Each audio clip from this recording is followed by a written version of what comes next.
Welcome students to the another session of Strength of Material Subjects.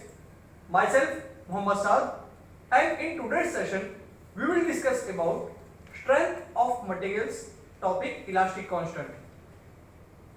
तो आज के session में हम देखने वाले हैं इलास्टिक कांस्टेंट का numerical portion.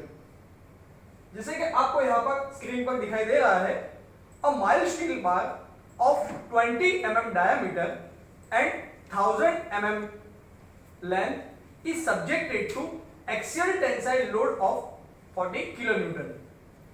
If E means modulus of elasticity is equal to 2 multiplied by 10 raised to 5 Newton per mm square and mu means Poisson's ratio is equal to 0.25, then calculate the following. Number 1, change in length and number 2, change in diameter.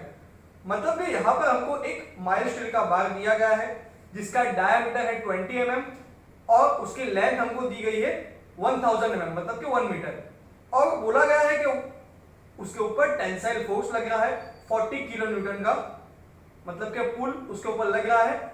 हमको E की value question में दी गई है, यहाँ पर question में 2 × 10⁵ Newton पर mm square. Poisson ratio भी हमको दिया गया है 0.25। हमको यहाँ पर फाइंड करना है चेंज इन लेंथ मतलब कि डेल्टा L, और सेकंड है चेंज इन डायमीटर मतलब कि delta D।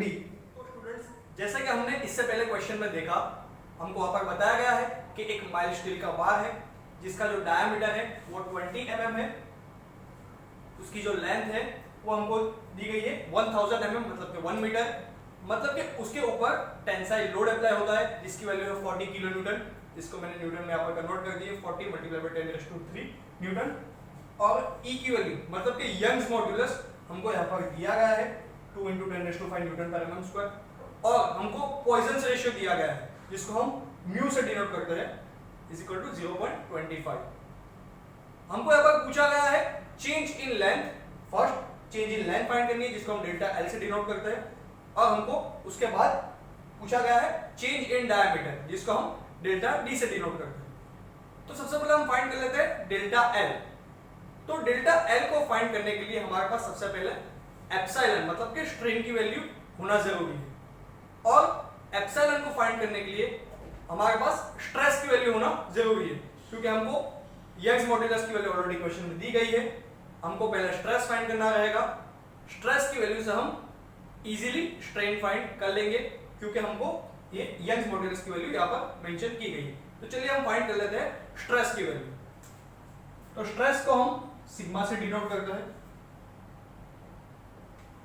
P/A is equal to जो हमारा P है 40 × 10⁻³ उसको हमने न्यूटन में कन्वर्ट कर दिया।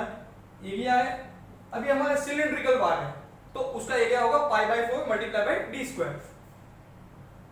हमको डायमीटर क्वेश्चन में दिया गया है 20।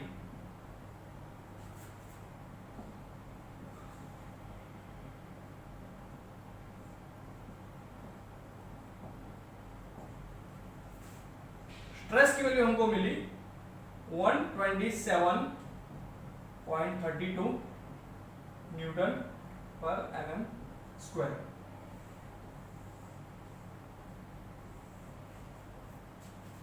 अब हमको फाइंड करना है strain. Strain is equal to stress upon Young's modulus जिसको हम E से डिनोट करते हैं। स्ट्रेस की वैल्यू अभी हमने ऊपर फाइंड की, और यंग्स मॉड्यूलस की वैल्यू हमको ऑलरेडी क्वेश्चन के अंदर दी गई है। तो चलिए हम फाइंड कर लेते हैं स्ट्रेन की वैल्यू।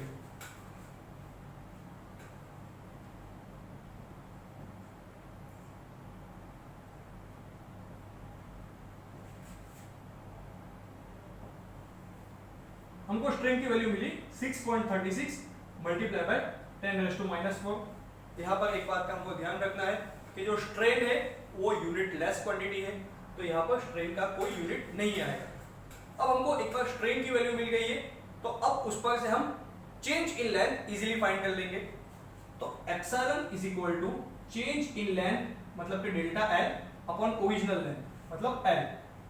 हमको फाइंड करना है चेंज इन लेंथ जो कि हमको क्वेश्चन में पूछा गया है। एप्सिलॉन की वैल्यू हमने ऊपर फाइंड की 6.36 मल्टीप्लाई बाय 10⁻⁻⁴, और लेंथ ओरिजिनल लेंथ हमको क्वेश्चन में दी गई है तो हमको यहाँ पर मिलेगा 0.636 mm। ये हमारा change in length delta L की वैल्यू है। यहाँ पर हमको एक बात का ध्यान रखना है कि जब भी कोई भी स्पेसिमेन के ऊपर टेंसाइल लोड अप्लाई हो रहा है, मतलब कि पुल अप्लाई हो रहा है, तो हमको जो चेंज इन लेंथ की वैल्यू मिलेगी वो पॉजिटिव मिलेगी, क्योंकि वहां पर इंक्रीज इन लेंथ हो रहा है। तो हम यहां पर लिख देंगे इंक्रीज इन लेंथ।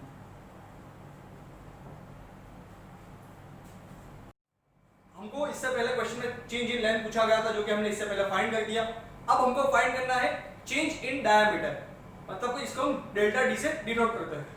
तो चेंज इन हम सबसे पहले एक बार लेटरल और लीनियर डायरेक्शन के बारे में समझ लेते हैं। मतलब कि जो डायरेक्शन के अंदर फोर्स लग रहा होगा वो डायरेक्शन को हम लीनियर डायरेक्शन काउंट करेंगे, और उसके अलावा की डायरेक्शन को हम लेटरल डायरेक्शन काउंट करेंगे। तो लेटरल डायरेक्शन के अंदर चेंज इन डायमेंशन फाइंड करने के लिए हमको लेटरल स्ट्रेन का ढूंढना पड़ेगा पहले, जिसको हम एप्सिलॉन डैश से डिनोट करते हैं। तो उसके अंदर हमारी पॉइजन रेशियो हमारी हेल्प करेगा। तो mu is equal to Poisson ratio को हम म्यू से डिनोट करते हैं। लेटरल डायरेक्शन मतलब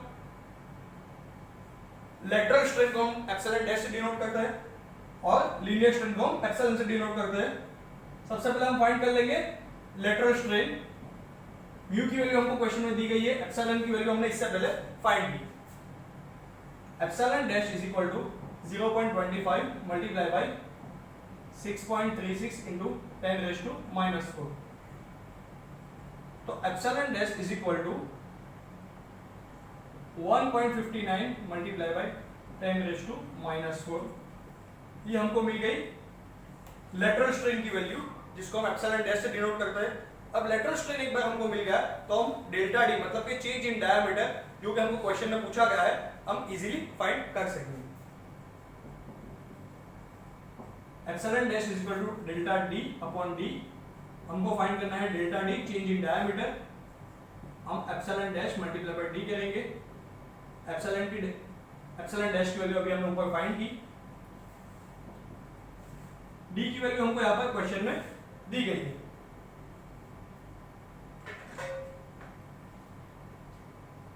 हमको मिलेगा delta D is equal to 0.00318 mm।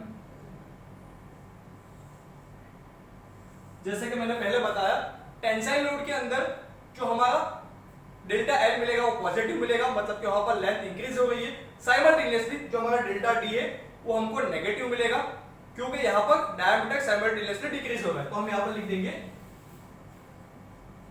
Decrease in diameter.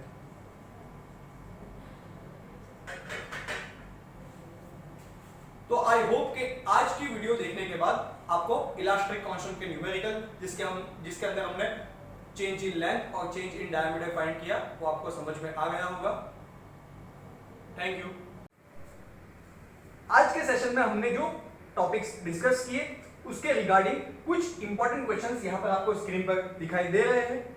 आप वीडियो को ध्यान से देखिएगा और इसको सॉल्व करने का ट्राई कीजिएगा अपने आप। अगर आप इसकी MCQ बेस्ड एग्जाम देना चाहते हैं तो डिस्क्रिप्शन के अंदर लिंक दी गई है।